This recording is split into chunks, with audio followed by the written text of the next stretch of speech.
Welcome back to my channel. আশা করি প্রত্যেকে ভালো আছেন। আজকে আমি আপনাদেরকে সন্তান বাচ্চা কাচ্চা হওয়ার তাবিজ দেব। অনেক নারী পুরুষের আছে দেখা যায় যে বাচ্চা কাচ্চা হচ্ছে না, তো এটা জাস্ট একটা তদবির। আপনি এটা জাস্ট একটা তদবির হিসাবে নেবেন। বাচ্চা কাচ্চা দেওয়ার মালিক হচ্ছে আল্লাহ বা সৃষ্টিকর্তা। আপনি আল্লাহ বা সৃষ্টিকর্তার উপর ভরসা করে এটা জাস্ট আপনি একটা ওসিলা হিসাবে নিতে পারেন।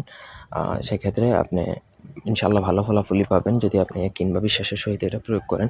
ছেলে মেয়ে যারই সমস্যাকে হোক বা উভয়ের সমস্যা হোক না কেন, আপনি এটা সঠিকভাবে প্রয়োগ করতে পারলে ইনশাআল্লাহ লাভবান হবেন। আপনাদের ব্যক্তিগত যে কোনো প্রয়োজন বা যে কোনো সমস্যা সমাধানের জন্য আমাদের সাথে যোগাযোগ করতে পারেন স্ক্রিনে দেওয়া নম্বরে, সরাসরি ফোনে, হোয়াটসঅ্যাপে কিংবা ইমোতে।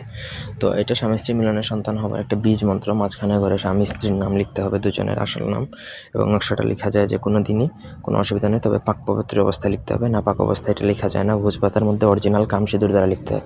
এটা কাজ করার কারণ হচ্ছে অরিজিনাল কামসিঁদুর দ্বারা যে কোনো তাবিজ লিখলে সেটা খুব বেশি ফলাফল দেয়।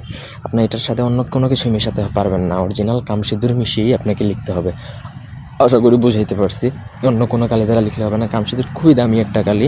সো আপনি যদি ওটা কালেক্ট করে লিখতে পারেন তবেই এটা লিখবেন। যদি লিখতে না পারেন তাহলে এই বিদ্যা বা এই তদবিরটা আপনার জন্য না। আশা করি এতটুকু বুঝাইতে পারছি। নকশাটা লিখবেন, লেখার পরে আপনি জাস্ট মাদুলিতে ভরে স্বামী স্ত্রী দুজনেই ব্যবহার করবেন।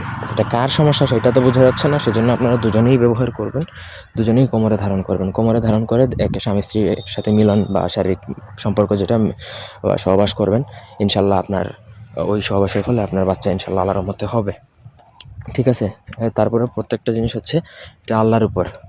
আপনি জাস্ট এটা একটা ওসিলা হিসাবে, তদবির হিসাবে নেবেন। এটা আপনাকে গ্যারান্টি দিবেন, যা এই তাবিজের উপর কোনো গ্যারান্টি রাখবেন না।